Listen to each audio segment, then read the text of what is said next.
yi dal leen jàmm ci xibaar yi gën a fës ci bis bi dañ koy dooree ak foofee nga xamante ni moom moo di Daaru Rahma ca Touba gannaaw nag bassin ba nga xamante ni toj na fa ba daal di law dugg ci toolu jàmbur yi waaye itam xaw a tàggatémbe lenn ci assainissement bi loolu waral loolu nag sëñ Bass Abdou Khadre daa doon àddu nguur gi démb jëriñ gi ñu dénk wàllu ndox mi demoon na fa daal di saytu moom sax xam na ni que defar nañ ko waaye ña nga xamante ni ñoom ñoo ci loru nguur na leen jox ay dàmpaay ñu déglu ko. li nga xam ne ni mooy bassin wu foofu bi dafa amoon fissure bu amoon ci digg bi nga xam ne ni fissure bi amoon fa laa taxaw nii wane ne réparé nañ ko ba pare te yéen ñi aussi mun ngeen ko seede donc bi ñu ñëwee gis nañ ne ñoom jëloon nañu déjà le problème à bras le corps ndax fekk nañ fi le directeur des travaux bu ONAS mooy li mu juróon ci jafe-jafe mooy am na ndox mu génnoon dugg ci ay tool mais aussi daggoon na tali waaye ñun ñëpp gis nañ ne tali bi mu daggoon rétablir nañ ko ba ñu gis nañ ne ubbiwaat nañ ko à la circulation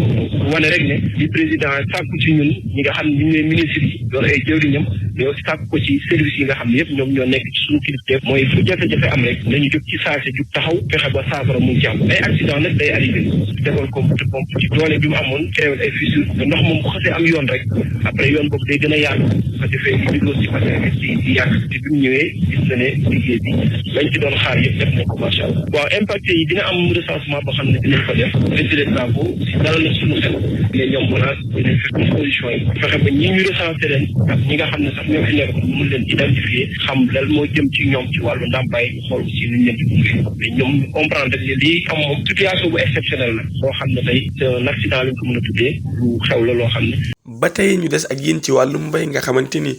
gerte gi jor na waaye itam ci boobee jamono baykat yi daal dañuy jaaxle ndax nag ñoom leen nguur yoreel ci koppar dafa bëri lool ba tax ñoom itam jamono bii ay banque topp lañ leen di leen laaj xaalis loolu nag mu nekk mbir moo xamante ni xamuñu fu ñu koy waxee di sàkku rek nguuru Sénégal daal di leen di jox la nga xamante ni moom la leen yoreel ngir ñu mën fay banque ngir amaat yeneen i jiw. noo xamante nag noo ngi dem ci campagne njaayu gerte gi ak jaaxle ndax fi mënu fekk ren mosuñu fee fekk ndax campagne yi passé ak lu ñu masaan am ay jafe-jafe bu ñu masaan toll fii daana am lu ñu mënal suñu bopp wala banque bi dana am lu mu ñu daan muñal waaye ren jii nag danoo toll ci situation boo xam ne bii déjà lanu amoon lépp dugg na ci campagne yi waaye banque ba it ma nga xam ne bu moom daan mënal nee na moom te mënutu la dem ndax la nga xam ne bii moom la ko opérateur yi yoreel ci ay bor tant que fay ñu ko moom te mënutu dem donc mu mel ne kon jaaxle googu am na ndax ëllëg heure bi daan nu fekk ñuy jéem a xool suñu lieu de stockage di jéem a réparer suñu camion di jéem a réparer bascule yi ak matériel de nettoyage yi di jéem a bay li nga xam ne bu mooru magasin yi di ko jéem a def insecticide pour protéger stock yi ak yooyu te ren ji ñii di commander ay sacs pour préparer aussi collecte bi mais ren ji ba tey noo ngi nii ñëpp ku ci nekk yaa ngi toog xamaguloo exactement ndax di nga mën a dem ci campagne wala am doo ci mën a dem donc loolu nekk na loo xam ne quand même jaaxle bu rëy la ci endettement bi dafa dem ba jéggi benn campagne jëm ci ñaari campagne am ñoo xam sax dinañ ba ci ñetti campagne mu mel ni donc la muy jur mooy banque yi dañ fa am ay bor yoo xam ne non seulement dañ fa am ay rak mais dañ fay commencé dañ fa am ay sët. ci diwaanu Ziguinchor nga xamante ni bato ba ay weer a ngi dawul tax nag mu daal di sooxee la nga xamante ne moom moo di koom-koomu dëkk ba taxoon ab kuréel jug taxaw daal di bind pétition ngir nag ñu mën a fexe daal ba bato boobu daal di dawaat ñeenti ci ñoom nag daal di xam ne ni que pétition bi ñu ngi ciy sant bu baax a baax ndax nag boo xoolee lu jugee junni nit daal di nañuy signé loolu nag war na tax daal ñu mën a fexe ba bato bi daal di dawaat. ma remercie ñoo xam ne ni ci àdduna bi yëpp parce que ñëpp ñu bëri intéressé na wu am nañu ci presque tey ambition bu ñu amoon pour ñu dépasser juróom junni yi je crois que ñu ngi ciy jege parce que ñu ngi ci ñeenti junni juróom benni téeméer ak juróom fukk ak benn ñu signé ñu nekk ci plateforme bi waaye ñi ko xool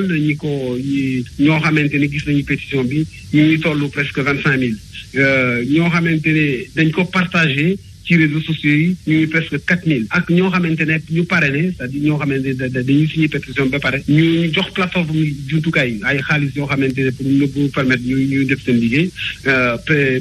ñuy 14 donc vraiment pétition bi daal ñun daal kontaan nañu ci trop ci ambition bi man ñu bëre dañ may approché ñu foog ne peut-être que dafa pétition bi dafa lalu ci wàllu politique des trucs comme ça yooyu man politique xooluma waxuma ne politique dafa mel non loolu du sama wareef pétition bi dama gis perte bu sama pays moom muy ñàkk parce que am na ay échange yoo xamante ne am na ay marchandises yu jóge fii Casamance dem ñi ko jaayee Dakar après ñu law ko ci biir dëkk bi yëpp am na ay marchandises yoo xam ne Dakar lay ñëw pour dugg ci région bi yëpp toutes les régions périphériques donc perte boobu moom moo tax man ma gis loolu ma gis ne lii lu baax la surtout que état daf ñuy may occasion pour ñu mën a exprimer wu noonu loolu moo tax ñu laal pétition bi. jafe-jafe ndox bu ñu sukkandikoo ci jëwriñ gu njëkk bi di Amadou Ba nekkoon foofee ca Ngaye Mékhé daal war na mën a jeex tàkk fii ci région bu Thiès ànd koog département yi waaye itam mu laalaale Dakar gannaaw nag ab usine boo xamante ni ñu ngi koy inauguré moom Amadou Ba nag li mu xam ne rek moo di fii ak janvier jafe-jafe ndox war na mën a jeex tàkk diggante Thiès ak Ndakaaru. problème mu ndox mi bari woon na lool ci Sénégal rawati woon na ci Ndakaaru ba nga xam ne mujjee woon nañu Ndakaaru sax di yokk ay forage ci biir Ndakaaru am na ñaari forage yu mujjee gas biir Ndakaaru 2016 nag bi ñu lancé projet bi 2021 président ñëw na fii ci Kër Momar Sarr inauguré usine bi bu usine bi dina jox mën nañu jox 200 000 mètres cubes waaye usine bi pour ñu mën a am 200 000 mètres cubes yi lii mënul woon a ñàkk mooy lii ñu gis fii tey fii ci Ngaye Mékhé usine bi nag dinañu tax ñu mën a am yeneen 100 000 mètres cubes bés bu nekk fi may wax ak yéen ni Thiès tànn na bu baax a baax usine bi nag ñu ngi ci ay essai industriel mooy lépp pare na dañuy xoolaat matériel bi rek pour mu bañ a am buñ ko commencé mu bañ a am benn gàllankoor mais déjà commencé nañu yëg ni ci biir Thiès départ région bi yëpp tànn na muy département de Thiès muy département de Mbour dem ba Joal où des problèmes d'eau sont signalés loolu yëpp incha allah usine bi dina ko jël en charge mu des Ndakaaru tane na bu baax a baax mais décembre usine bi dina fekk muy tourner totalement fekk lépp pare bu boobaa Ndakaaru yi nga xam ne ñu ngi ñu ko fay wax ci wàllu ndox incha allah yi ci ëpp dina féete ginnaaw dina doon lu ñuy nettali maintenant ci ni Ndakaaru bindoo xam ne dafa am ay points yu xaw a yéeg tuuti donc ci Mamel dinañ fa gagné à peu près am nañu 0,50 m dinañ ci yokk yeneen 0,50 m ndox mi dina tane bu baax mais lii régler problème mu Mamel mooy usine de dessalement bi nga xam ne ñu ngi ko fay tabax. moom Mansour Faye daal dinay àddu ki ndaw ñi nga xamante ni ñoom ñooy jël mbëkk mi di dem li mu xam ne rek moo di daal nañ toog ci diwaanu Sénégal ndax nag boo xoolee ñii dem ñëpp ñu bëri ci ñoom dañu am xëy te ndax bu ngi demee dañuy tumuraanke teg ndax ñu war a toog ci réewum Sénégal daal di xaar ndax nag am na yaakaar ni fii ak diir réew mi dina neex itam xëy dina fi am moom Mansour Faye mi déglu. y a des jeunes yi nga xam ni dañuy traversé géej gi ak risque ni doo yegg boo yeggee bu suñu borom defee nga yegg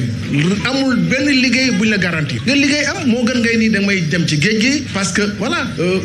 dama yaakaar ni su ma demee fee ma jëm États-Unis wala ma dem Europe dama déedéet Europe amatul liggéey pour 1000 personnes ñu fi dem yaa que benn wala ñaar ñooy dem am fa liggéey donc loolu il faut que les jeunes bàyyi ci seen xel fii liggéey baa ngi fi c'est vrai question financement day am jafe-jafe mais xëcc bu yàggul dikk donc man je vraiment lu may ñaar te vraiment il a bien compris mooy que jeunes yi gëm ni bu ñu toogee fii liggéey fii lu ñu soxla daañ ko am bu baax a baax xaalis yi ñuy jël di dépenser bu ñu ko investir fii am lu ñu soxla. booy nekk foofu ci université bu Bambey li ñu bëgg rek moo di daal di dooraat seenu njàng ndax bu ñu sukkandikoo ci seen i kàddu restaurant yi nga xamante ni tëj ñu ko te ñu yore leen xaalis daal dañ ko war a saafara ñoom ñu daal di door la nga xamante ni moom moo di seen njàng ndax année baa ngi dem ñu déglu leen. voilà tey boo gisee suñu point de presse dañoo génn pour dénoncer en quelque sorte lu nekk di dund ci biir école bi li nga xamante ni dañu jugé injustice de l'autorité envers nous depuis le 9 la ñu waroon ubbi suñu école yi pour ñu démarrer suñu cours yi mais boobu léegi dañoo seetlu ni autorité bi c'est-à-dire le DG Moustapha Gueye le CROUS ubbiwul suñu restaurant yi comme quoi que dañoo am benn bor bu ñu yoreel repreneur bi bor bi nga xamante ni amuñu leen lu ñu koy certifié joxuñu benn justificatif bi nga xamante ni moo ñu won ni lii bor la et depuis lors nag ñun en tant que délégué ñi ngi woon sur le terrain di négocier avec les autorités ñi nga xamante ni ñoom la concerné à savoir le CROUS le DG Moustapha Gueye et le CSA Aliou Fall pour wax li nekk di dund ISFAR ñun bëgguñu lenn pare ñu lu dul jàng et lu ñu tere jàng du lenn lu dul restaurant yi nga xamante ni tëj nañ ko bañ koo tijji ci li nga xamante ni ñun en tant que étudiant dañoo wax ni dara waral lu ko lu dul politique bi nga xamante ni moom lañ bëgg dugal ci biir université yi. si tey dañoo décidé génn des points de presse pour wax ak suñu autorités yi pour alerter l'opinion nationale li nga xamante ni moom lañ nekk di dund bu ñu amul solution d'ici quelques jours xam nañ ni daan wàccaat sur le terrain.